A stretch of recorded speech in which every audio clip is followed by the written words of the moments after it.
Bonjour à toutes et à tous, j'espère que vous allez bien. Alors aujourd'hui, on va évoquer un sujet qui est important si vous voulez vendre votre bien. Donc, à savoir comment appréhender l'estimation de votre bien qui est faite par un professionnel de l'immobilier.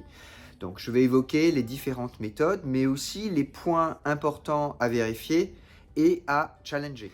D'abord, il faut comprendre une chose importante, c'est que l'estimation d'un bien, ce n'est pas une science exacte. En réalité, la vraie valeur d'un bien, on la connaît a posteriori, une fois que le bien est vendu. Autrement dit, au moment où l'offre a rencontré sa demande. En fait, le marché valide ou pas l'estimation. Alors comment ça fonctionne? En fait, le professionnel de l'immobilier a plusieurs méthodes à sa disposition, qu'il peut utiliser seul ou bien combiner entre elles en fonction des caractéristiques de votre bien. Alors la méthode la plus connue et probablement la plus utilisée par les particuliers, c'est la méthode par comparaison. Alors en quoi ça consiste? Vous comparez votre bien à des biens qui sont similaires aux vôtres en termes de taille, qui sont situés dans le quartier, qui sont soit en vente, soit qui ont été vendus dans une période récente.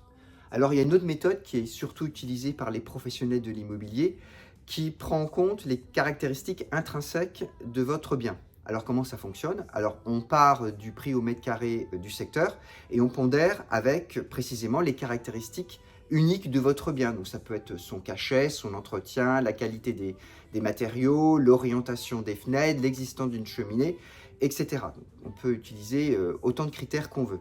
Alors on parle aussi de méthode holistique. Alors la troisième méthode qui est aussi très utilisée, mais surtout par les professionnels de l'immobilier, c'est la méthode par capitalisation.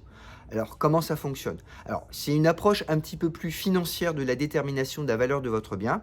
En fait, on part du loyer annuel auquel on applique un taux de rendement et ça détermine la valeur de votre bien.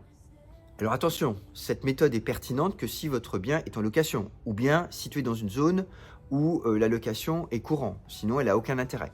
Dans tous les cas, vous devez vous référer au professionnel de l'immobilier qui doit vous expliquer pourquoi il utilise cette méthode ou pas.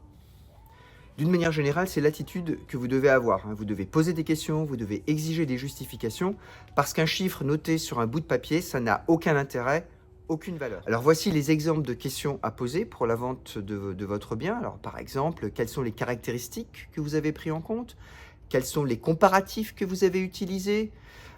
Quelles sont les méthodes choisies pour l'évaluation de mon bien, etc., etc.